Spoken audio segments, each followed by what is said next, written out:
The Emperor has foreseen a new threat rising against him. The Podwans Podcast. 2, 1. Welcome back to another episode of the Podwans Podcast. I'm your host, Luke, Jedi Master Eggs, with my co-hosts, Hereth and Ryan. What's up? How goes it, fellas? How we doing tonight? This is our first... Wait! Is this our first or second episode of the... No, we did one on New Year's. All right, cool. Fake podcast Making host. sure. Because we did it on New Year's Day. Yes, we did do it on New Year's Day. We did it earlier. That's right. Yeah, this is our first episode since, I know Luke can't talk about it, since fucking whatever the hell Conformity Gate was. I don't even know what the fuck was going on. I'm like, what the hell is going on in that fandom? He doesn't know what that is. I don't know what that is, actually. What the hell are you talking about? So Stranger about Things fans were like gaslighting themselves about how the finale wasn't real and like how there was a secret 9th episode of the series which wasn't real and they were just being delusional on a bunch of 15-year-olds. I did hear about this. I did hear about that, but like I am also like, well, yeah, well, whatever. Never really seen Stranger Things, so is what it is. We got some news to talk about. I want to give my 2 cents on real quick because we're not going to go in any particular order. Tom Cruise showing up to Starfighter and apparently shooting fucking Star Wars lightsabers now. Like Well, this movie's going to have lightsabers. Sean Levy just let anyone walk on set because I also heard about Steven Spielberg today. I was like, what the fuck? Is he just letting like random people just walk on the set and be like, hey, you direct a scene? He confirmed both of them. That's coming from him. Like he's just blabbing out in interviews. That's crazy. We got more info on Starfighter, more official info on Starfighter than we do at Mando and Grogu. Which is And insane. that's not even the intention. That's just how Sean Levy works. I'm surprised Lucasfilm or Disney at large isn't just going up to Sean Levy and going, hey, love you, man. You made us $1 billion, but can you please shut the fuck up? yeah. Man, you're really putting us in a hard spot here. Come on. Don't make a sick Mickey on you. Huh? Oh, wow, Hereth. Sorry, Gridiron Guys news. He's going back to Washington. Are we talking about Damon. Yeah, Damon Williams. That's I mean, so when funny. you lose your agent and you're violating a contract, I mean, Yeah. Oh my God. Sorry. I don't want to react for Tuesday, but like, Jesus Christ. I love how anytime we go live on this podcast, something It's about awesome. Damon Williams just breaks. It's awesome. It's great. Or sorry, one I of our love 2 this. podcasts, not this podcast. It's great. yeah, It's but great. You know that team chemistry is just down the drain now, right? Oh, for Dude, sure. just I get a don't new know. Q. Just get a new QB at this point. I swear to God. Yeah, that's crazy. Ryan, you can have. Oh wow. Anyway.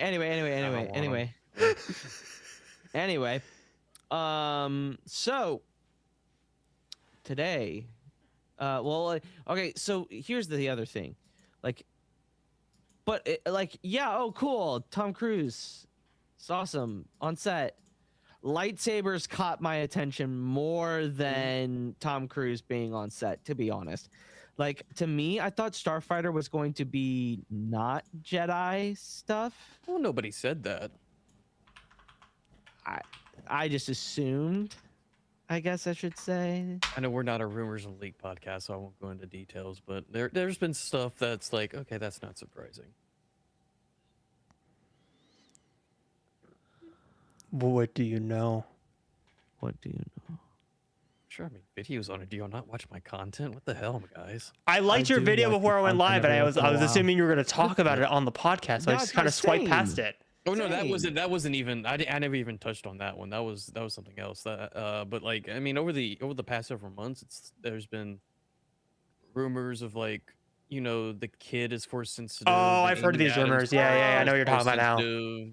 Okay. Yeah, because I remember fucking TikTok getting mad because they're like, oh God, it's another Star Wars story with the wolf and the cub trope. Here we go again. Blah blah blah. This is just Mando and Grogu Leave it alone. and Bad Batch.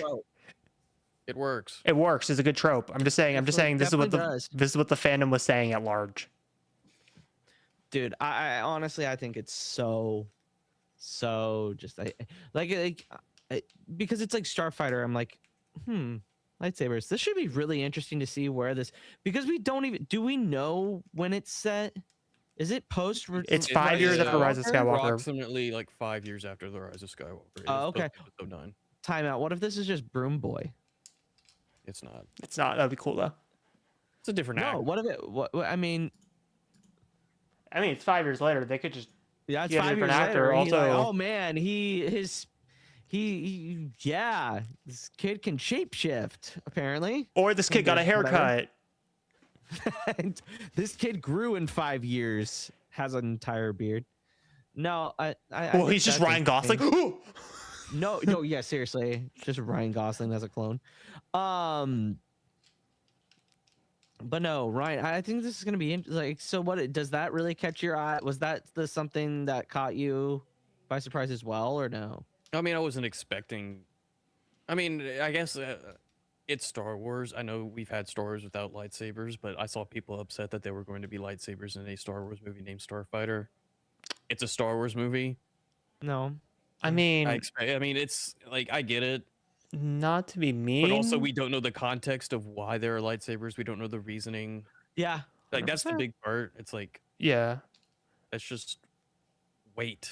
Also, the other thing about people like jumping down, like I get the whole like, oh, it's Starfighter, I don't want lightsabers, like type of like mindset, but like at the same time, we're about to get Mando and Grogu, which very likely will not have a lightsaber. I'm gonna knock on wood when I say that, because there's a very slight chance that Filoni and Favreau will shove something in there, but I'm 99% sure it won't have a lightsaber. That 1% is probably Sabine Wren or Ezra. Be Ezra if it's anybody. Ezra, if anybody, or it's they reforged the Darksaber, Which would be funny because it would be even Asandi apparently being in another major theatrical release by The rumors Disney, of him being in Spider-Man. which is fucking crazy. what? Yes. As Ezra Bridger? No. The actor. Oh, Making the I jump was for Spider-Man. to MCU. Well, who would he play? Do we even want to get into that? Do we need to? He's like one of the most like Hold on, hated. I'll type in our chat. He's like one of the most I hated. don't think they've given the role, like given the actual title. Some people have speculated. People I have don't kind of recognize the speculated who name, it's going to be. but I'm just gonna. Yeah, but then some people have given. Some people apparently there is a person, I guess, in the comics that people are referencing. I've never heard of this person. Oh, Ryan, I would count Wow. you lucky. I would count you very lucky because he's So like is it one of the very most like controversial? hated characters Yeah. in I'm looking the most forward to it. recent comic runs of Spider-Man. Interesting. All right, we're about to go Oh, into wow. the details. Anyway, but yeah, that's Tom Cruise and Steven Spielberg on Star Wars set. I just I will say it's not out of the ordinary No, for specifically for Lucasfilm to bring in other people in direct scenes. Steven Spielberg did a brief scene in Revenge of the Sith during the Mustafar fight, and then George Lucas directed a moment in Solo as well. So it's really not out of the ordinary. no.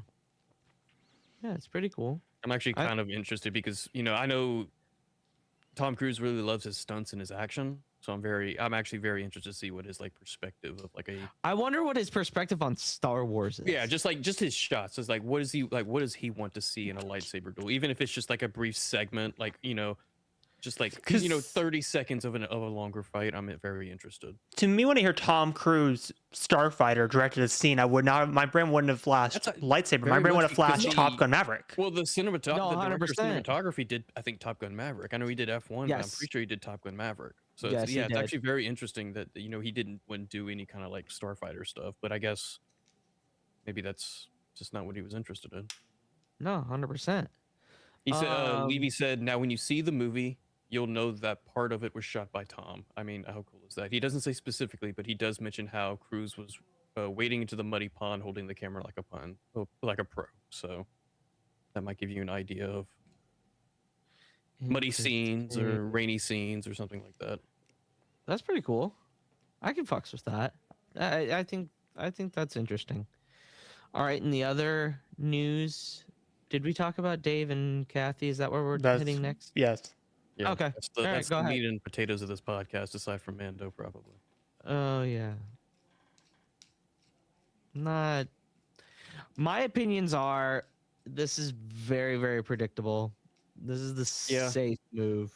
So it started from Puck News, and the author specifically, Matthew Bellani. To my understanding, he was originally from a Hollywood Reporter or some other trade. I think a few people from Puck News. So very reliable. They have sources. They worked in trades. I know some people pointed out that Matthew specifically has written several articles regarding Kennedy's retirement over the last couple of years, and some people just kind of see this as like, well, eventually, if you throw it at the wall, it's eventually going to stick.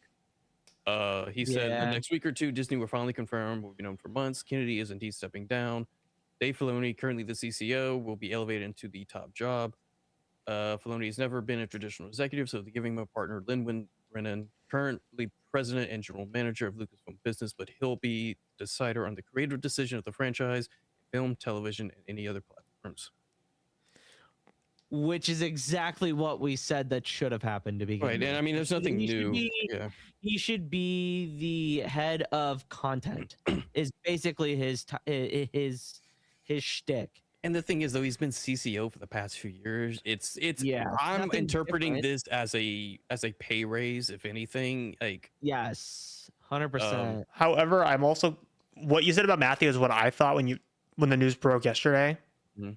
or sorry, Tuesday. I was kind of thinking about that internally. I was kind of like, I kind of get the sense that like Matthew as a whole kind of has this kind of been gunning for this for like you said the last 2 or 3 Right. years, and I'm kind of like, don't get me wrong, I think this is gonna happen, but I'm kind of just waiting for a like Be the confirmed. Lucasfilm to come out themselves and just say this is what's happening because the last time this happened, Kathleen Kennedy literally had to come out to like what was it, Variety, and do like a whole Yeah. interview to be like, Yeah, they did, guys, I'm yeah. not retiring. Like, what the fuck is this shit? Essentially, it was like a So, third last interview. night, Jeff Snyder, another reliable person, especially with Star Wars, but just in Hollywood in general, kind of confirmed or kind of just backed up Puck News' reporting. He said, speaking of power, Kathleen Kennedy, one of the most powerful people in Hollywood, is making the end of an era. I'm told that an official announcement could come as soon as next week, which would explain how Bellani already knows that Kennedy has lined up a big interview upon her actual exit, which is imminent. Talks How about much you want to Filoni. bet? How much you want to bet it's like Good Morning America? No, something like that would be like like it's probably already been done. It's like Variety or Hollywood Reporter, like Yeah, last it's gonna be a time, big or trade. It's Deadline. probably already been done. Like like that's how they're probably going to announce it. Interesting. Snyder said he had heard Filoni and Carrie Beck would be taking over the creative side of Lucasfilm and always assumed that Brennan would stick around to run the business side of things. He doesn't know what Filoni and Brennan's new titles will be, but expect Beck to play a key role in things moving forward. She may also be promoted to a lofty new title, but on paper, Lucasfilm will have two leaders, just like Disney's other silos, and references Pixar, Marvel, Walt Disney Animation. They all have kind of like the DC universe structure of like technically two people Marvel? up top. Yeah, Yeah. So because there's a showrunner and then there's Kevin Feige. Kevin Feige is the president. Louis D'Esposito is the co-president. Yep. Because Louis Oh. D'Esposito is more Know in that. charge of like Disney Plus projects and that kind of stuff, while Kevin Feige more focuses on the theatrical side of things. Well, they both talk to each other and kind of And keep honestly, the track way of that continuity. Snyder frames it, so he like for Pixar, it's Peter Docter's the CCO and Jim Morris is the GM/president. Marvel is Kevin Feige's the president, Louis is co-president. Walt Disney Animation, Jared Bush is CCO, Clark Spencer is president. So it may not necessarily Filoni may not necessarily be a CEO or president. CEO. He could still be Yeah. CCO, but just kind of that position is elevated a bit. Yeah. Yeah, to where he makes more decisions on the creative side. I could see it being like which is where he needed to be the entire time, in my opinion. I see it like Peter Safran and James Gunn with DC. But I think that's the closest parallel. I think they're both co-presidents of DCU. I believe. I think that's or co-president and CEO or president CEO or whatever. Because the reason why I see it like that is because James Gunn, yes, he's technically a producer. Yes, he's technically a president, but he's more the creative side of thing, helping writers and helping directors and like focusing on that. Well, Peter Safran is more of the financial side. I'm going to help you. We're going to fund this project. That kind of stuff is where I kind of mentally see it going. And I think it's more of a safer parallel. 100%. 100%. Continuing, Snyder kind of speculates here. Filoni and Brennan's first order of business will be getting the next Star Wars movies up and running, and that won't be a standalone adventure like Sean Levy's Starfighter. I expect they'll fast track whatever Ken Berg is cooking up there, episode 10, if you will. That's because they won't have the luxury of 7 years to release a new movie. Sure, Kennedy could get away with that. In some way, she served as a protector of the brand, preventing Disney from exploiting it too hard. But Filoni and Brennan are going to have to ramp up feature production, and I think they're looking forward to that challenge. The exciting thing is that they can pretty much do anything right now, as the development slate has been tightened up in recent months. And then he goes on to like kind of speculate what Kennedy might do. That she's been produced to do produce other big movies. She might have some passion projects she wants to do as as an independent. But I think what was said back in earlier last year when these initial rumors popped up is that even though when she steps down, she'll probably still stick around as a producer just to make sure that these projects that she's greenlit get made. That makes sense for like Starfighter, like these like Dawn of the Jedi, like these like movies that have been already formally officially announced. Also, by the way, I was stalling for time letting Ryan finish his statement before getting into this. I just saw Kenny's comment. He goes, "Hello there, everyone. If you're talking about the rumors," and he just puts like an emoji of like, "Please leave just as such," and he just puts like the hand up stop emoji. I don't think this is a rumor.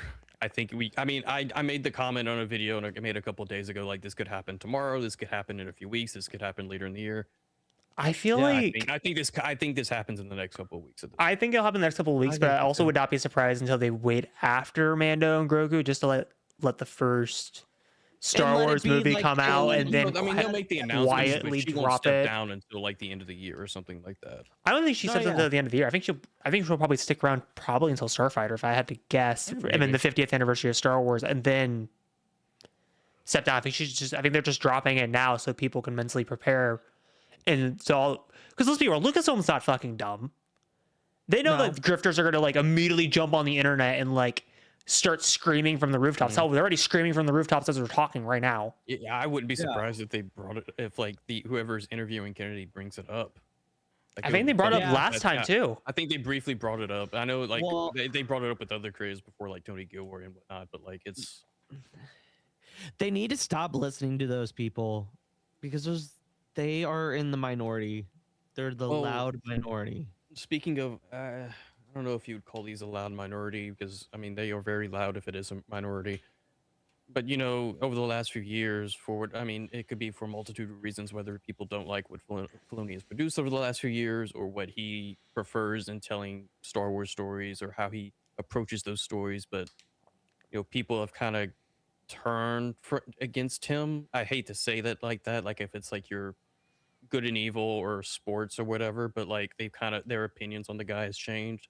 So when this news pops up of him being quote unquote elevated into a bigger role, people aren't necessarily happy, because they think that like, well, that means we're getting nothing but glup shitos and cameos for the next 20 years, or well, goodbye to stuff like Andor, or we're not going to get anything outside of Ahsoka. Didn't he say he loved Andor? He gassed up Andor. He did. And one of the reasons people think he hates Andor, based off of a rumor that came out last year that said that there were people in Lucasfilm that hated the reaction that Andor got because of the reaction that other stuff that they've worked on got. Jesus, and they assumed it was Filoni. Nobody was named in that rumor, but people assumed it could have been. It could literally be anybody. It could have been an editor. It could have been Gareth Edwards for all we know. Yeah, but like Dave, I put it in a video a couple days ago. Dave Filoni is not the person you need to worry about. It's the Walt Disney Company. Yes. Walt Disney Company has been public enemy number one. They're going to exploit Dave. Kathleen Kennedy, and that's not a good thing. Yeah. For maybe the faults that she has had, and I don't think anybody will deny that she has had faults. She has had rough spots, especially over the last few years of just trying to get stuff made. But she has influence, she has experience, she has connections, and Disney and Bob Iger, Alan Bergman, whoever is like kind of let her do what she wants. And over the last several months, though, we've kind of seen more intervention, pulling back, Hunt for Ben Solo, or how Kennedy has had to fight for Tony Gilroy's vision of Andor. If Kennedy wasn't there, we don't get Andor. Oh, I agree. But like, once she leaves, even if she sticks around as a producer role to make sure that the stuff that she greenlit gets made and how it should be, there's nobody stopping Disney from doing whatever. there were people theorizing when this initial rumor came out back in the spring that like allegedly Disney really wants to like kind of cut some fat within Lucasfilm, specifically ILM, like Which is like, fucking blasphemy. like layoffs. That's crazy. And, No.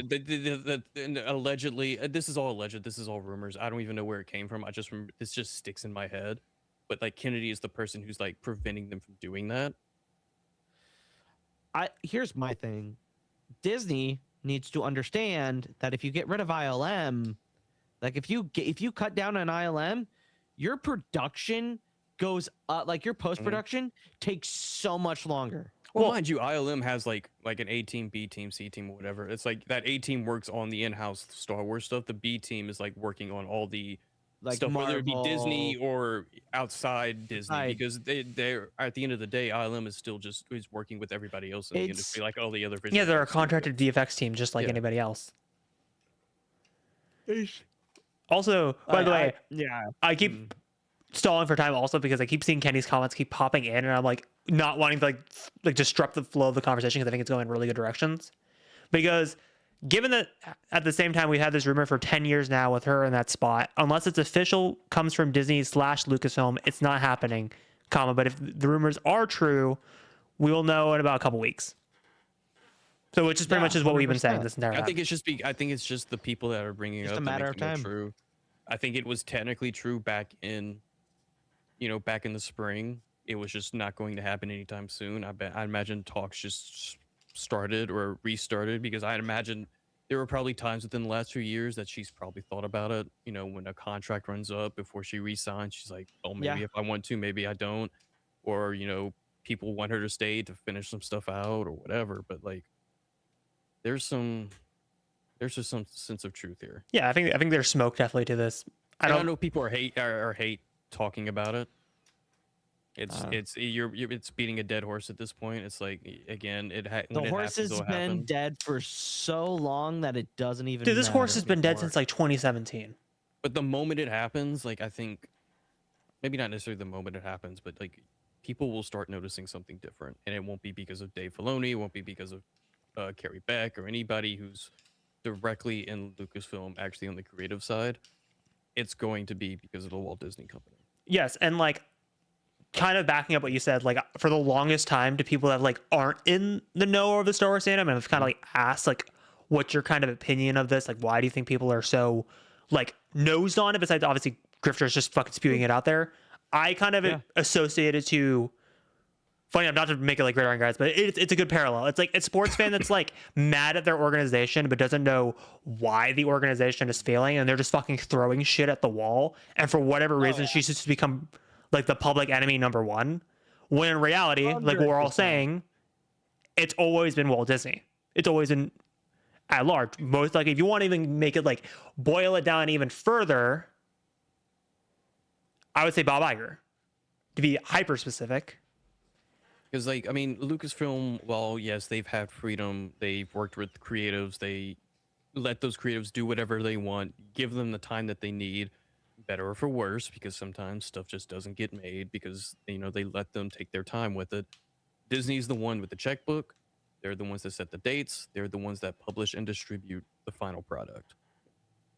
And that's when you see that, you saw that perfectly with The Hunt for Ben Solo, that they got to a point where they were ready to start filming. It was greenlit by Lucasfilm, greenlit by Kathleen Kennedy. Dave Filoni was heavily interested in getting that made as well. They were all for it. And then, like, last minute, 11th hour, they said no. Right. And they said Kathleen Kennedy has never, like, experienced that in her time working with Disney. Which, again, like, I think what you're saying is true, because I feel like Kathleen Kennedy, again, like going back to even to Andor, I think the reason why all these projects are allowed to go through and Disney's been like, okay, whatever, it's because of Kathleen Kennedy's resume. Whether you hate her or love her resume fucking speaks for herself. And like, if you look at like the highest grossing movies of all time, or even like the most critically acclaimed blockbusters of all time, Kathleen Kennedy is on almost every single one of those like movies. Like you can fucking be like, there's Kathleen Kennedy, there she is. Like fucking if it was name made the... in the 80s by like Amblin or whoever, like she's on that list. Like any of the Indiana Jones movies, any of the fucking Back to the Future movies, like Jurassic Park, like you fucking name it, E.T., she's on it. So it's like I said, again, not trying to like keep going in this conversation more, but it's like I am curious to see when Filoni and the Beck era starts, how that's gonna go. Because like I said, I agree with you. Like I feel like Disney has been kind of giving her like a very long leash, and I feel like they're gonna kind of tighten up on Filoni and Beck more. Obviously, maybe I'm just like fear gating this and like jumping like immediately to a conclusion, but that just kind of feels like the most logical place, especially with the way like, again, not to make this about Marvel, but like the way like Disney has been going all in on Marvel and like trying to cut the fat back on projects, and like, and they're making desperate moves like bring RDJ back, bring Chris Evans back. It just kind of feels like Disney at large is just in desperation mode and will do fucking anything just to work. And I think some of it is calculated risk. I think, like, for example, like this Rewatch podcast is worth. I think Mando and Grogu is a good calculated risk. Yes. People would say it's 100%. safe, but it's a calculated risk. And I think it's worth stuff like that. And I think 100%. my hope is that if we're going to get more safe shit, they might as well throw some more quote unquote experimental, risky type of stuff. Acolyte season 2. Boom. Let it happen. Just say a Khmer show. That's just the most safe bet whatever for that. Whatever Filoni ends up doing or being appointed to, people made the comments like, oh, it's nothing but Ahsoka now. Oh, nothing but Glup Shidos and your toy action figures, just, being, just smashing them together. I will say, like, yes, Filoni has his preference on what the stories that he wants to tell, on what he wants in Star Wars. We all do. If that's a crime, we're all guilty of it. Like, if you, whatever creative you bring in, they're being brought in because of their vision and what they want to work on. The thing is, though, like Filoni, he has his vision. He's going to have his stuff to work on, and I'll kind of elaborate the stuff that he works on. But like the thing is, though, he's going to also work with these creatives on what 100%. They want to do. He worked with Leslie Headland on The Acolyte. He's done some stuff with Starfighter. The thing is, though, like, he'll go on stage and be interviewed with him and Favreau will be interviewed, and the interviewer will talk about like what he and Favreau are doing, and then he will immediately respond with what all the other creators are working on and have done. Like he will focus on them first before he focuses on his stuff. I know 100%. I know that because he did that at Celebration 2023 on the live stage. And so like,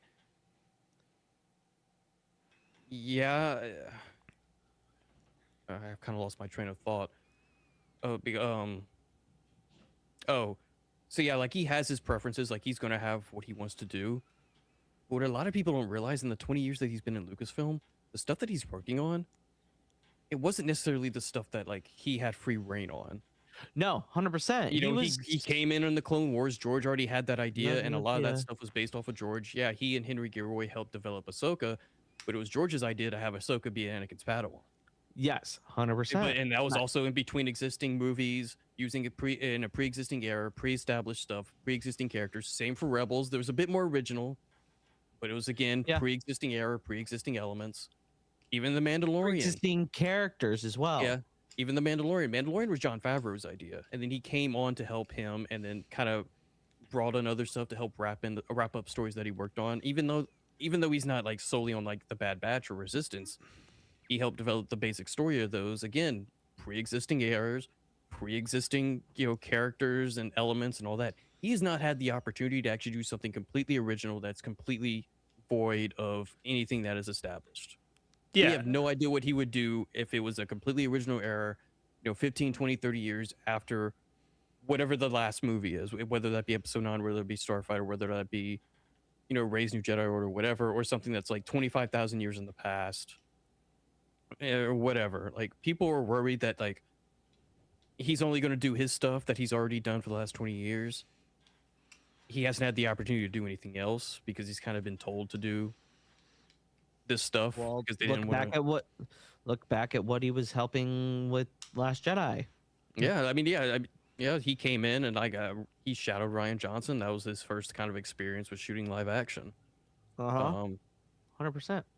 But you got to give the guy a chance to do something original. And he might. And the thing is, though, after Heir to the Empire, whatever his movie's called, he may step back from actually creating stuff like on screen to solely working with creatives and putting their vision out and kind of almost being like a Kevin Feige producer role of like, let's actually map something out.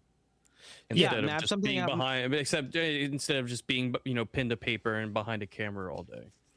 Well, and I also think that him being the creative will help the Dawn of the Jedi movie. Mm-hmm. I think he'll have quite a bit of say on what. I think he'll be able to. Honestly, the keeper of the holocron.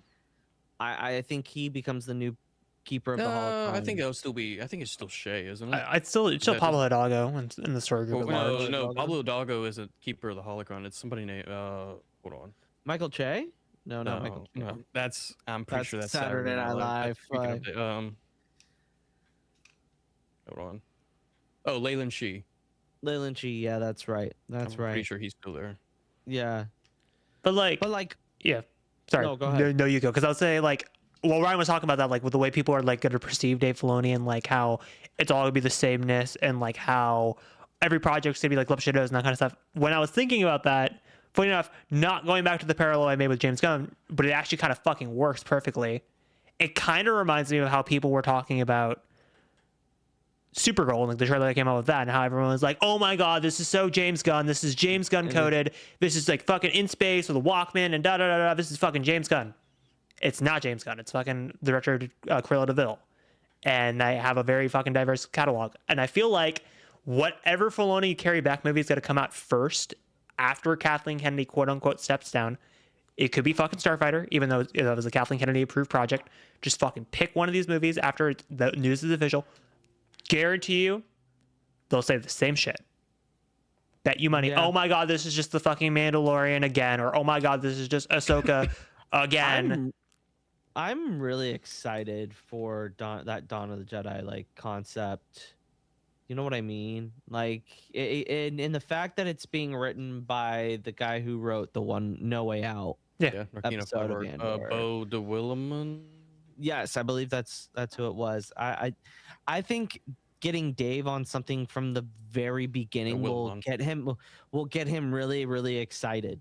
You know what I mean? It's new, fresh things that he doesn't have to abide to. He has to respect George's what came before, but it's something that he can sink his teeth into. It's you know what I mean? It's the interesting combination of James Mangold, Pablo Hidalgo, because remember when they announced Dawn of the Jedi, I don't know if you weren't in the panel. Sorry.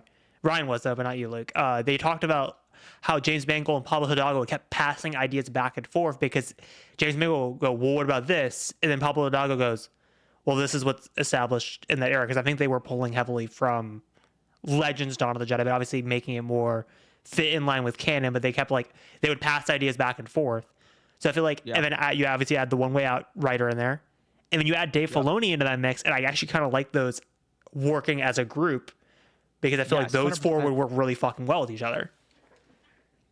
So it's it's funny y'all bring up Dawn of the Jedi because when the news broke a couple of days ago, there's somebody pretty big following within Star Wars that for some reason made the comment, well, Dave Filoni better not scrap James Mangold's Dawn of the Jedi. Why would he? Bro, he stepped out on stage with James Mangold when they fucking announced it. What the fuck? Well, and here's my thing. It goes back to I truly believe that it's my sandbox now. It's not George's. It's mine. It's I can do what I want. The prospects of him being able to go and make his true Star Wars, I think, is fascinating to him. Yeah. And whether that's a good thing or not, I don't know. And but we'll see. And the thing with Dave Filoni, and I've talked about this every single time I talk about Dave Filoni as a creative, hell, I'll probably be fucking talking about this as this rewatch goes on, is Dave Filoni is very much George Lucas 2.0. 100%. And I think it's for both pros and I think it's for both cons. Pros, obviously, we're talking about his ability to collaborate, his ability to come up with ideas, his idea to help people, and the ability to push Star Wars forward in ways. The cons are, and I think this has been an element since he worked on Clone Wars, Filoni needs to surround himself with other creatives, which is where they're putting him in position wise. If he does want to step back, it's honestly the ideal spot, because I feel like Filoni works best when there are other writers around him and he goes, hey, what if we do this? And then they have free reign to either say yes or shoot it down. Because I feel like that's when Clone Wars and Rebels were at its best, when other writers were in the room besides Filoni. I feel like when Filoni and Favreau by themselves, I feel like they can get very too big for their bridges. And I think they kind of delve into what Ryan was saying was the popular criticisms of Filoni and Favreauverse, which is glup shitos and very simple stories. But I feel like when you think about, like, when I think about like the most complex stories of Clone Wars and Rebels, like Siege of Mandalore, Maul's Return, the adventure stuff, and Rebels like Jedi Knight and like some of the season 1 stuff, even, I think of like the other writers in the room, like George Lucas's daughter. I remember like I forget his name. Oh yeah, Greg Weisman, who was season 1, who worked on stuff like Gargoyles and Spectacular Spider-Man. Like I feel like Henry Goldwright, for example, even on Ahsoka, like I feel like when you add other writers into the room is when Filoni works at his best. Same with George Lucas. When you add another writer, that's when they work best. Lawrence Kasdan with Empire Strikes Back and Return of the Jedi. Yeah, it's funny you mentioned Siege of Mandalore. That was solely written by Filoni. God damn it. But absolutely, like when you go look at his credits, he doesn't write a lot. He's there almost kind of like as a showrunner, as a supervisor, like and again, like as an idea man. Like that's what he and George were doing. And then they got people like Henry Gilroy and others to like help them actually write out the episodes. But yeah, Siege of Mandalore was solely written by Dave, at least officially. Well, I can't hit them all. I was just going for the most popular ones from the noggin. The rest of them were true for Clone Wars. I just picked the first one off the rip that was not. The rest of them I think do apply though. Anyway, yeah, most of them do. Like there's not that many episodes that he's written himself. Yeah. And then, sorry, just ending this with Kenny's comments of, we need Dave to stay creative. Obviously, this is before, as we were talking about that, so he was just kind of adding on to our thoughts. It's why George trusted him with Clone Wars. It's why Lucasfilm still trusts him with the franchise. Him as a creative makes more sense than CEO. And then he was just adding on, like, for sure. And there's like, yes, Ryan, yes, me, and like adding on what we were saying. And then he said, I mean, he added the bottom. He's like, look what happened with Sam Witwer. I don't know what he's talking about. I think Witwer. Is he saying like what happened with Sam Witwer? I don't know. I don't know what he's implying there. Yeah, I don't know either. Me neither. All right. Anyway, you talking about ready for the duology? Episodes. It's called the Jedi and the Tragedy. The Ahsoka Boba Fett episode. How's the Glup Shitos? The Glup Shito episodes? Yeah. Guess who's not here to splooge all over Boba Fett? Thank God. Was Char a big Boba Fett guy? Oh, the biggest. The biggest. He's kind of maybe one day. Next episode. We need to make sure he's on the next episode. Oh, he's for sure. We're for sure locking him down for Book of Boba Fett. I'm gonna make sure. We're gonna make sure that happens. Yeah. The Jedi. It honestly, when I first saw Ahsoka in live action, I was like, "Holy shit, this is crazy! This is actually happening." I still remember like before the episode came out, like a bunch of like people in Discord, I think it was in Dyad and also on other servers I was in, we were like speculating on like, okay, when in the episode is Ahsoka gonna show up? And like we were like, that was like a big talking way around the episode, and then like then it just starts and you're just like, okay, here we go. Oh wow, okay, we are just starting insane here. I also forgot how like, because again, obviously I was going through and making screenshots for the thumbnail before watching the episode. I forgot how darkly lit the episode is from like start to finish. Yeah. Again, I think that in part it's very on purpose. It's just very low exposure. Especially at the beginning with how she vanishes in the dark. Oh no, that I understand, but like as the episode goes on, that low exposure just stays throughout. Yeah, it's a very very dark episode. Which I guess you can imply because of like the pollution of the planet and everything being stripped of its minerals, and it's probably that's the justification. But yeah, I remember like before this episode even came out, like sorry, not to like keep going in the before aspect before like actually diving in. Like I remember like when Rosario Dawson leaked that she was gonna be Ahsoka, because like at the time, like I know we talked about it like in episode 1, like Mando season 2 leaks were fucking everywhere. You couldn't go anywhere on the internet without hearing, oh my God, Tamora Morrison's in Mando season 2. Rosario Dawson's as Ahsoka Tano, and you're just like boom, boom, boom, boom, boom, boom, boom. Obviously everything leaked except for the fucking big one in the finale. Mhm. But like, Yeah. but like, still like going into the season, it was just like, holy shit, they actually fucking did it. Because like at the time, like Rosario Dawson was the very popular fan choice. Like after Rebels, it was Rosario Dawson should be Ahsoka, because I think at the time it was from her work on Netflix. I think that pushed that up, because obviously I think Dave talked about it in the Ahsoka panel at Celebration Japan, of like bringing some. I think the MC of the panel brought up like the fan push, and I think he probably said it like because that propped up like a couple years before Mando even started, I think. yeah, which is would have been around the Daredevil Netflix shows era, Luke Cage and Jessica Jones stuff on Netflix. But yeah, like he said, like he knew about the rumors as they popped up, or not the rumors, but like the fan push for wanting her Rosario Dawson as Ahsoka, and he kind of just kept that in his mind until it got to a point where he was ready to bring Ahsoka into live action. Hell, I remember, funny enough, Kenny mentioned Sam Witwer. I remember like watching him play Force Unleashed with David Collins and him talking about, obviously he fucking knew Rosario Dawson was Ahsoka, but he couldn't come out publicly and say it. But he was talking about the prospect, because someone in his Twitch chat asked, like, how would you handle Ahsoka in live action? Like, what would you do with that? And he was kind of like, it was very much like apparent like on Rewatch, because I remember publishing the clips on time. Like, you can go on my TikTok and find them. Like, I remember like before I fucking actually started making real content, I would upload clips, and that was one of them I uploaded. And he was very much like priming the fandom, being like, guys, she's not going to do his acrobatic stuff. Guys, she's going to be more stoic. Like, if you pay attention to exactly what he's saying, it's literally her depiction in this episode. Like, bar for bar, word for word. 100%. And bringing in Ahsoka at this point is very, very interesting. And now seeing Morgan Elsbeth's work that she does in Tales of the Empire, and looking back on this episode is like, wow, that lady, she's got some issues.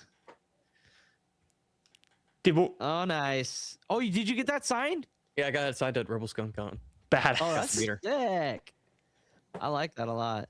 Dude, I remember, God, like this episode has a lot of nostalgia. It's like a two-way nostalgia streak, because it's like, obviously I have the Mando season 2 episode, and then I also have the Tales of the Empire watch party, because we all watched it in Anaheim during Daikon, and there was like 20 of us in a hotel room standing around a TV watching it. I'm not even joking. There was like 20 people in that room, and we were all just fucking locked watching Morgan.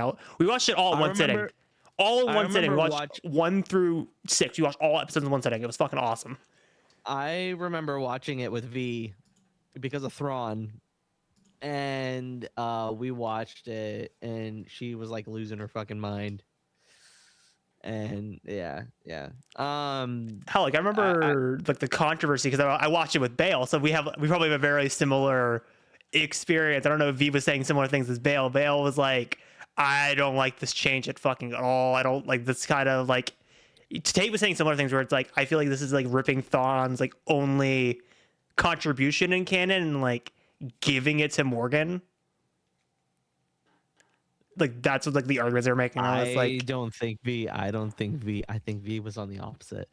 She loved that. Oh yeah, because she's a huge Morgan Elsbeth girly. Yeah, well, and she also Thrawn. Yes, he's smart, but you also have to remember he takes a lot of inspiration from other people.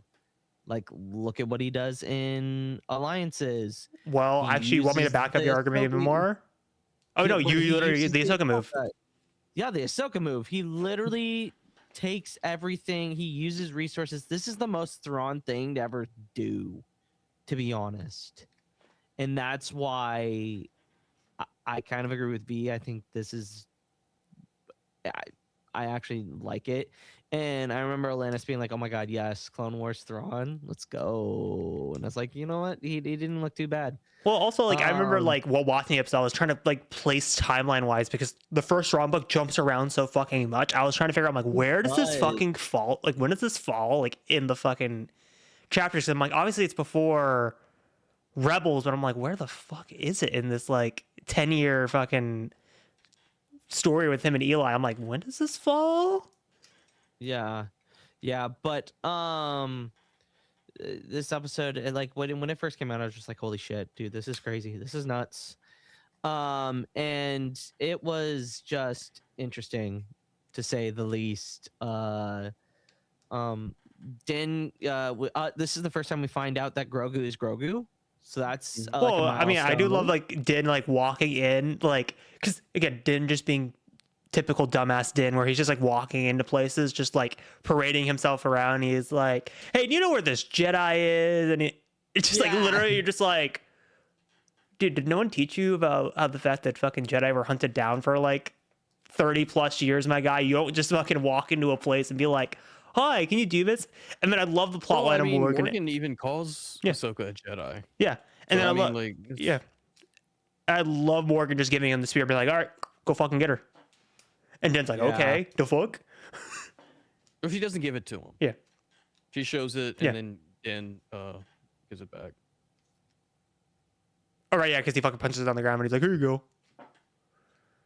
And then like again, like going like what you said, like into like the initial like sequence of like Din walking through the jungle. Like I do love how you can see Morai flying around in the background for like a brief Yes. second of it. It's like blinking you miss a type of like detail, which I loved how they included in there. And also plus seeing Morai in live action, like chef's kiss. And then like 100%. Ahsoka just jumping him and just like I love the way that it was shot too, like the way that like it's very like kinetic and energy. Like I know a lot of people will be like, "Oh, it's just jump cut action sequence, blah blah blah blah, lazy filmmaking." But I love the way that it's done because it's like showing how fast and kinetic she's moving, and like you're really watching it from Din's point of view. Yeah, and I just I don't care how it's shot. It's fucking cool. Get over yourself. Jesus. Yeah. God, I hate people that are snobs.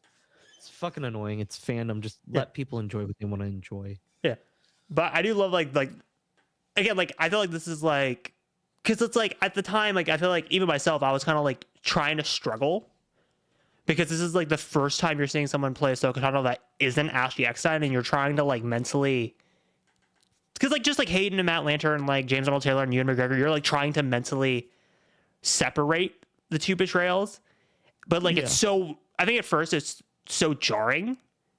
I think the first scene was fine because it's just like her moving around, disappearing, and letting her. Okay, you can like kind of ignore that. But like the first scene where she's actually talking, you're just like, "Whoa, this is it's different." a lot harder to go live action, or it's easier to go from live action to animation than it is animation to live action. Right, and I feel like people can do a good imitation of his like I mean James Arnold Taylor can do a pretty good Ewan McGregor, but like Rosario doesn't necessarily sound like Ashley. right, and I feel like the other thing that's hard is I feel like obviously she's gotten better the more she's played it, but I also feel like of her like in terms of writing, I feel like this one's probably the weakest of Ahsoka's trail, even compared to Boba Fett. I feel like this one's like obviously I know why they do it because I don't know if it's intentional or not with Ahsoka, but I feel like with like the way Ahsoka was kind of writing, I don't know if it was an intentional choice, but in hindsight, it doesn't feel like an intentional choice. I feel like they kind of just retroactively went back and tried to like make it work that way. They might have, and I mean, well, I will say there is one line that like stood out to me when watching this episode, and it was when she refuses to train Grogu because of his attachment. And I immediately thought of how she refused to continue Sabine's training, which that definitely makes sense and definitely lines up with like how Ahsoka's depicted. But like again, it's like very interesting like watching this episode like with Ahsoka in hindsight because it's like it's kind of like trying to figure out like did they actually have all this figured out beforehand? It's like trying to like mentally. It lines up for sure, but it's just like mentally. Where like if it was always going to be. Not necessarily a pilot, but like if they were to do something big with Ahsoka in live action or something like, or any of these kind of characters, they would introduce them first in something else just to see if it would work.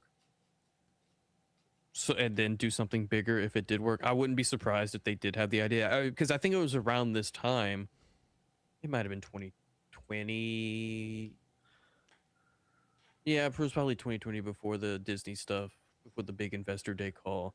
If y'all remember the Rebel sequel series animated project. Yep, I remember that because I remember people flipping out about Ahsoka when it got turned into live action. People were like, "Wow!" Because I remember like, Ashley talked about it, I think, and accidentally leaked it at a con, if I remember correctly from memory. That I don't know. I just remember that was like a big thing, and then it kind of nothing came of it, but people assumed it became Ahsoka season 2.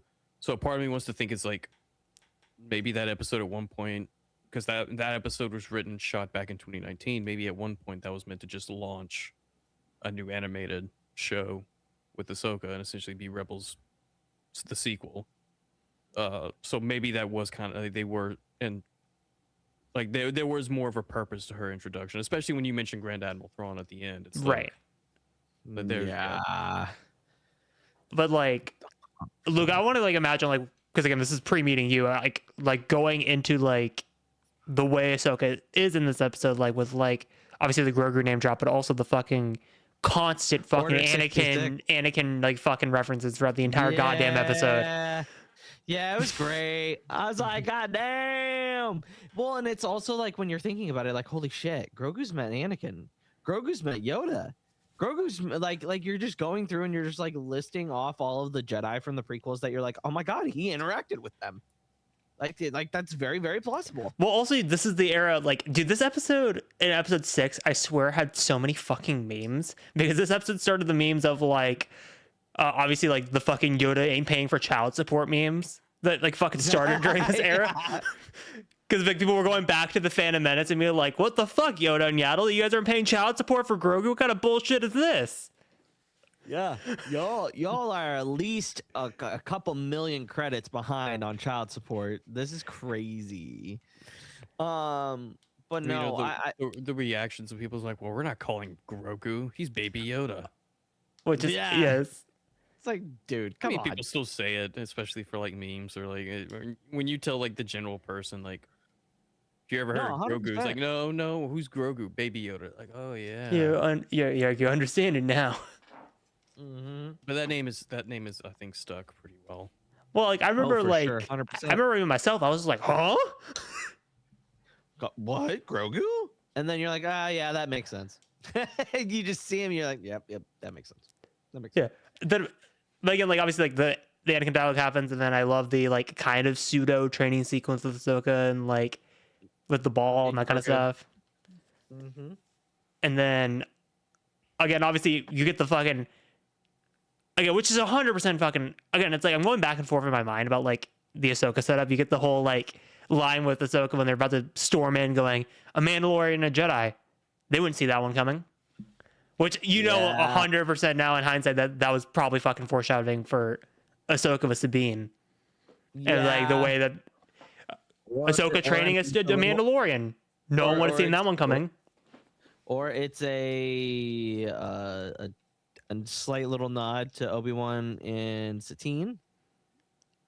It's probably more of the Mandalorian Civil Wars. Obviously, because I think not necessarily the Civil Wars, but like the Mandalorian Jedi War. It's probably what, Yeah, for sure. Especially if you watch 5 and 6 together, back to back. That's 100% the standout.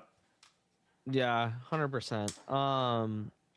Honestly, out of the two, this is my favorite. It changed on rewatch. I actually prefer 6 over 5 now. Boba Fett just doesn't do it for me. I don't think it's anything due to Boba Fett. I honestly think Robert Rodriguez is like on fucking steroids, but we'll get to that in like out of his mind on episode 6 in like the best possible way. No, 100%. I think we should pivot to 6. I mean, you want to talk about fucking World Grand Number Thrawn? With Thrawn? Well, I thought we kind of already touched on it, didn't we? Sure.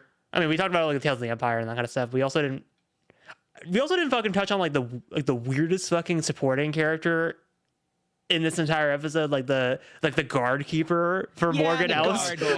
So I literally was pulling him up to get the actor's name right before you said that. Michael Bain. Yes, Michael Bain. Such a weird known character. For Terminator, Aliens. It's one of those. I mean, The Mandalorian specifically, really known for like casting big names in like small roles. Yes, 100%. This is one of the big ones because I think this was another one that actually kind of like leaked beforehand. Works. Well, no, it leaked beforehand. Like, known a big '80s star who didn't show up in Star Wars in the '80s when it was going, popping up. It was just doesn't really do a lot. Yeah, Which I think is one of those Definitely. that, I think people had a lot of expectations because of his past work, and it just didn't. Just didn't work out. Yeah, just didn't do a lot. But like I just like remember like the whole like dialogue with him and like as like like Ahsoka and Morgan Elsbeth are fighting. Also, by the way, before I pivot into that, I also love the Twilight of the Apprentice fucking like visual nod of her, like the way she activates the lightsaber. Oh yeah. It's 100% they fucking ripped that from Twilight of the Apprentice because they were like, Yeah. it was obviously like for us because we were talking about it earlier while you were walking around, like it was like kind of like helping bridge that gap from people that are going from animation to live action because it's like harder to fucking change mediums that way. But like getting into like the Ahsoka Morgan Elsbeth fight again, putting the biases aside. It's one of the best choreographed fights in all of Star Wars, and I don't think that's a stretch. Yeah, and like I love just like just how much it just tells without saying a single word of dialogue. Like you could tell like Ahsoka's 100% fucking toying with her and like letting her fucking think she has the edge over her the entire fight. I feel like it's very reminiscent of Twilight of Twin Suns. Yes. Like how that saber duel, you don't need a whole lot of dialogue within the fight to make it a good duel. You know what I mean? It's very Akira Kurosawa. Yeah, which is 100%. Dave loves, which I mean George did too, but Dave really loves going into that. I also love like it's like going back to like what I was saying about like you can tell when like she's kind of toying with her. The second she flips into her traditional lightsaber stance, you could tell she's just like, all right, I'm fucking done toying around. And like the way she just like rips the staff out of her hand and just throws it in the water, like that fucking gets me every single time. Like that was, and like the way Gorzera just like stares her down, you're just like, oh fuck yeah. Yeah, it's crazy. Like it's so well done, and then obviously it's not like overdone either. If right? That makes any sense. And like again, in the hindsight of Ahsoka, but like even back then, it's just like the reveal of like where's Thrawn. They're like, okay, fuck, they're actually touching the threats from Rebels. Man. They're actually fucking touching it. He actually survived, and it was nice to get that little whole thing. I mean, that's how like Alanis and V started becoming like they started being friends like around this time. Yeah, because that was when peak Star Wars TikTok was. It was 2020. Yeah, 100%. And then, But yeah, then moving into like, because obviously we get like the Tython reveal, and then you finally get Ahsoka's theme at the very end of the episode, which I fucking thought that was like I think this is Ludwig's best season score wise. I also say this is I think the best scored season of the 3 seasons plus Boba Fett.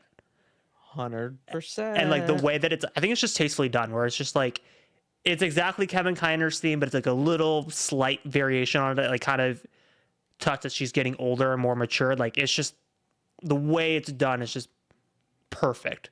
But moving into episode 6, Tragedy, I also love like how this episode just immediately rips where 5 left off with like Din kind of being unsure that Grogu was like 50 years old and was actually part of the Order 66 and like the Jedi Purge, and like him using the ball and like still using Ahsoka's teaching, but him kind of like being reluctant to let go. Yes, 100%. Well, it leads up to the finale. Yeah, perfectly well. It's good character development. Give Mando an issue because I mean, even in the first season, after he gave Grogu over to the Empire, he instantly regretted it and came back. You know, it shows attachment that Jedi are not supposed to have. So we're getting to see a certain amount of different cultures dealing with attachment in a way, if that makes sense. Yeah, and like I love like when Grogu grabs the ball with the Force and Din's like, dang Ferric, and he's just and he starts and he's like, I'm sorry, I didn't mean to cut you out. I'm sorry, like that wasn't my fault. And like you can kind of see like Din's parental side kind of coming out, but kind of his, like you said, like his attachment to not let go. It's like kind of like this duology, like it's kind of like fighting within him. And then I love like, and like obviously I should have said at the preface of the episode, but I think we said about it last week, is this is the shortest script of the entire series. I think it's like 18 pages or something fucking crazy. It's insanely short. I was gonna say probably shorter script, not the shortest episode, but definitely the shortest script. I think not a lot of dialogue. Yeah, which is why they got Robert Rodriguez, because they were just like, we need you to just do crazy shit for fucking 30 minutes. Action heavy. Yeah, and which I'm not complaining about. And like I love like Din landing on Tython and being like, oh wait, fuck, I forgot.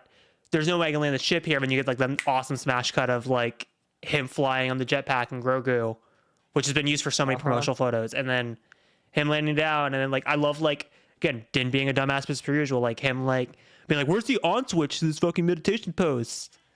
Which, fun enough, I also laughing that you brought up Dawn of the Jedi. I feel like Tython for sure is coming back in Dawn of the Jedi. Because like in Legends, like it was the first. I mean, obviously, you know, like Octu is where the Jedi Order was founded. However, like in Legends, like Tython is kind of associated with like one of the first major planets, like with a strong connection to the Force and especially the Jedi Order.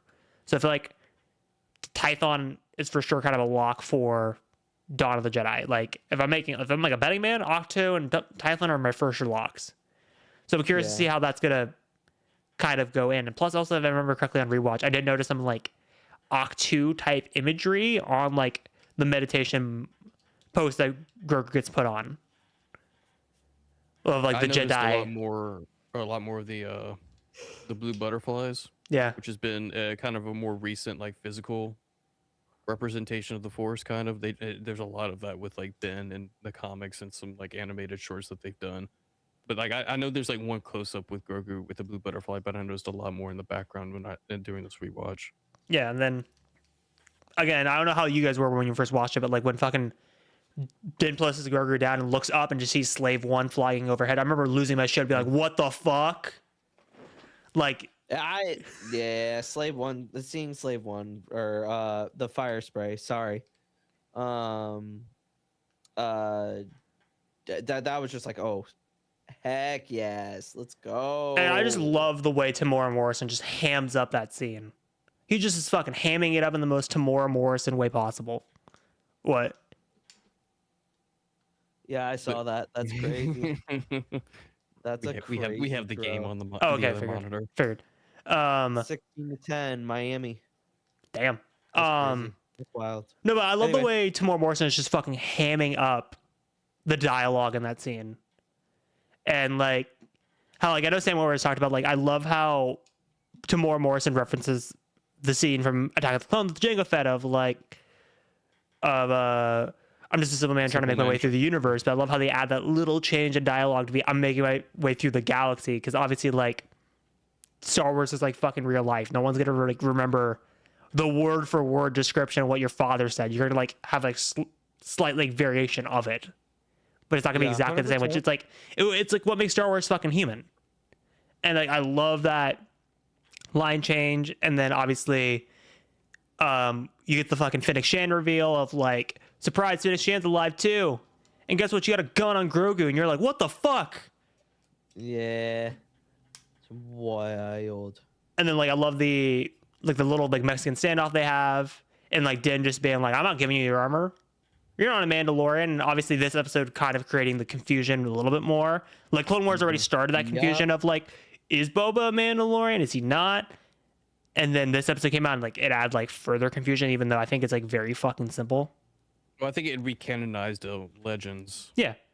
For Jango being a foundling. Which I don't understand like the whole notion of like, oh, if you're a foundling, you're a Mandalorian, and then like you could be a foundling by Mandalorian clan. Doesn't mean you took the oath, doesn't mean you took the clan. You're still a Mandalorian foundling, but you're not a Mandalorian.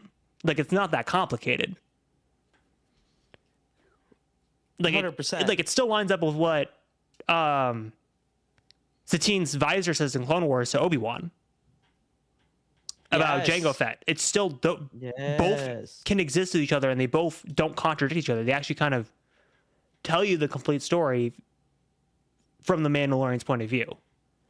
100%.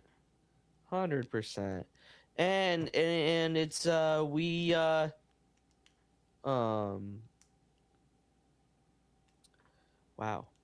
I'm trying to think of something here. I lost my train of thought.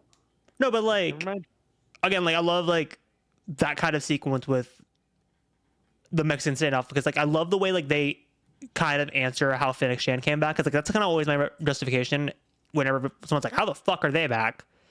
It's like was like fate has a way of stepping in sometimes. So I think it's like something of like around those lines is what Boba says to Finnick. And like anytime someone's like, well, how the fuck did this person come back in Star Wars? Fate has sometimes a way of stepping in sometimes. And I love how they kind of use, because obviously it's foreshadowing for Book of Boba Fett, but obviously they had that in mind while writing this episode. I feel like this was, I know we talked about like episode 5 in season 1 being the shadow pilot, and then a little bit episode 1 of season 2. This is for sure like the last shadow pilot for Book of Boba Fett. Because like the line of like the Tatooine sands kind of just like led me to her. It's like, that's fucking perfect. Oh yeah. Obviously it's like 100%. it's touching back on like the stinger and like the ending of episode 5, but like again, it's like I love like the way that they just kind of answer that. And then obviously you have the Empire showing up, and you get like the obviously the batshit insanity of the script, because I think like if I remember correctly on Disney Galleries Mando season 2, they said like, I think it just said like stormtroopers show up, they fight, and then like I think there's a couple dialogue exchanges between Finnick and Dan, and they fight more. Boba gets his armor, they fight more. Like there isn't really anything in the scripts. It's like Robert Rodriguez literally had to choreograph all of that to make that work. And like when he did the pre-visuals for this, because they showed this at Celebration, and they also showed it on the Disney Galleries Mandalorian, he actually like got his kids and like his action figures from like when he was a kid, and like his kids action figures of Star Wars, and shot it as pre-visuals and sent it to Disney being like, this is what I would want to do with this sequence. Yeah, that's right. He did. Yeah, he did. He like did it himself. Like he put on his Boba Fett helmet and just acted it out. Yes. In his fucking backyard. Yeah, that is so fucking funny. That is so funny. I love that. Like I just like love like because I feel like this episode like has this like weird emotional punch, because obviously like it's the episode of Grogu gets taken away, but like I love like what Robert Rodriguez does with these given like kind of just empathizing these beats and like kind of adding this over the top cheesiness, but like that's what fucking Star Wars is. It's super fucking cheesy. Well, and also not only the soundtrack, the fucking dubstep Dark Troopers track. Oh my god, those were that. Like when I first heard that, I was like, I didn't know I needed dubstep in Star Wars, but now I want it in everything. Yeah, and like, you know, and then I love like the sequence of like Finnick like jumping over the rocks and like fucking dodging and like blasters, and then like using the boulder and like shoving it and like kicking it that way, and then like her jumping off and like 360 no scoping a stormtrooper. It's just like I didn't know I fucking needed this shit in Star Wars. Like while watching it, I'm just like, she's really practiced it in COD. Yeah, she's just no scoping kids. She's an LG Pro. Yeah, and then for sure. And then you get fucking the Boba like with the bow staff, and then like finally him getting the armor, and like the fucking he's just fucking ore farming this entire episode. Like there's no other way around it. He's just like fucking just like mowing people down. I love like the stupid shit. Like I love like how he has like fucking knee pads with missiles on it, and like it's just like fucking Robert Rodriguez just doing Robert Rodriguez shit, and you just go with it because it's fucking Robert Rodriguez. I will say that this episode did a disservice or set up the expectation for Book of Boba Fett, and the fact that it wasn't what we saw in this episode as Boba Fett, I think that's what really made people upset. Well, it's funny. Like I'm gonna make a weird parallel here. It's kind of like what people, you know how people will like talk about Luke. Like I don't want to get ahead in the rewatch, but you know how people will talk about Luke and Mando season 2 and be like, "This is what I wanted out of Luke and Last Jedi." Very similar situations. Like Boba Fett in this scene and like this entire episode is supposed to give you that, oh, this is Boba Fett from Empire Strikes Back. This is Boba Fett fucking mowing people down. Oh, this is like what like people's fan perception of Boba Fett is, and it fits the story of what they're telling. While the story of Book of Boba Fett is Boba Fett the character. This is diplomat. Yeah, let's make him a character. Yeah, 100%. Not a guy that had less screen time than almost any other character in Star Wars at that point. Yeah, and like again, like I just fucking love this, like the way that Boba Fett just shot in this episode, like fucking like also him just taking down 2 ships at once with like a fucking missile, like just my god, I just love the way Robert Rodriguez like directs Boba Fett. Like obviously I'll get into that with Boba Fett because I have like a lot more thoughts on Rodriguez as a director and like what they really should have done with that show at large. Again, I don't have as much criticisms like as like everyone else in the fandom does, but like I have my own gripes with Boba Fett, but like I'll say that for later in the rewatch, but like I just fucking love this episode. Also, gotta touch on the fucking craziest twist of this episode besides Grogu being taken. Fucking Moff Gideon showing up and just going, "Hey, you see the Razor Crest right there? No Razor Crest." Yeah. See you later, bitch. And it's like, oh god damn it. Just like I forgot how sudden it is in the episode. It's just like they're just fucking fighting stormtroopers, and then you just see a fucking blaster bolt just come out of the fucking sky, and it's just like kaboom! Yeah, cannon. It's like Jesus. All right. I mean, like, making more D&D parallels. It's like it was like the DM went, man, the Razor Crest is just too powerful as an NPC. Rocks fall. No more Razor Crest. Yeah, no more. And then like, oh sorry, you go on. I was gonna say, am I going to regret reading chat? Oh no, I saw Chase's message. Yeah, I see am it. I gonna regret googling what Chase just I typed? don't want to Google it, Luke. I'm putting on you. You read the chat. I'm not reading it out loud. I'm not reading that. I don't know what it is. I don't have the chat up. You should pull the chat up and read it yourself. I'm not gonna read it out loud. You shouldn't. I mean, Ryan's making the mistake. Yeah, that's what I assumed that word meant. Does it have anything to do with Ligma? No, Chase, that's what I assumed that word meant. Jesus Christ! Yeah, that's what I assumed. That's what I assumed. Come on. I like to be innocent. Okay, speaking of fandoms not being innocent, fandoms being fucking stupid. This is because it's related to Book of Boba Fett and like Boba Fett as a whole. This is when we also got like really weird fucking shit with the fandom with Tamora Morrison. Yes. Where they just started like fat shaming him. Like gatekeeping, well, that and the gatekeeping of Tamora Morrison as well. You know what I mean? It just the fandom just sucks ass a lot of the time, actually. And like, I guess I don't. Like, I mean, I will say on this episode because it doesn't really give away anything. Like, I honestly feel like of the Mandoverse era stuff of Boba, like the way he looks, I think this is like his best look here. I don't 100%. I don't like the painted armor as much. I like the like more like Sarlacc wasted like armored fucking shoveled like. Are you looking that up, Ryan? Why do you? I did earlier, but now I'm like trying to figure out a response to Chase. Oh no! God damn it! Why are you surprised? Chase has always been like they just said in the chat. They've always been a proud degenerate. Why are we acting surprised by any of this? Like that, like y'all do, you know. You know, it is what it is. Oh man. I mean, it's fucking just Boba Fett doing badass shit. Like, I mean, there's a reason why we combine these two episodes together. Like, yep, I do love the fucking like Dark Troopers in this episode as well. Like with like them grabbing Grogu and like the fucking ending stinger of like fucking Moff Gideon just leaving stormtroopers in a room just for Grogu to like fucking force choke and like throw around and like, dude, it's just like, obviously we'll get into it in the finale. Like, I just fucking love Giancarlo Esposito as an actor, and like this episode, it's like. Just sets up like what he's gonna be like in the finale, and it's just like, God, he's just so fucking perfect in this role. I don't want to spoil too much for season 3, but it's like, yeah, for sure.